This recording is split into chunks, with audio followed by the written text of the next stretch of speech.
جب میرے بھائی نے نہایت عزیز دوست ہیں ایگزیکٹو ڈائریکٹر اسپتال کے، تب انہوں نے یہ مشورہ دیا کہ لاہور میں بھی ایک ایسا اچھا بڑا اسپتال بنایا جائے، یہاں بڑی قلت ہے میڈیکل فیسلٹیز کی، اور خاص طور سے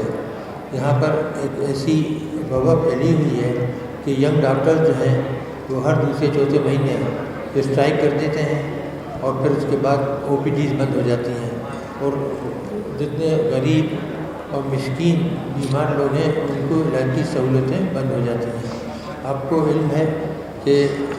او پی ڈیز کے اندر 95% پیشنٹ جو ہیں وہ بیچارے غریب ہی آتے ہیں، تو کھاتے پیتے لوگ وہ پرائیویٹ ڈاکٹروں کے پاس چلے جاتے ہیں یا دوسری جگہ سے علاج کرا لیتے ہیں۔ تو جب بھی یہاں پر اس قسم کی کوئی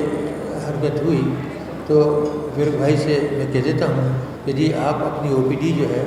وہ صرف 8 گھنٹے نہیں بلکہ 24 گھنٹے کے لیے کھول دیجئے کہ جو بھی آئے اس کا علاج ہو اور ہم دوائیں دیں، یہ کام چلتا رہے۔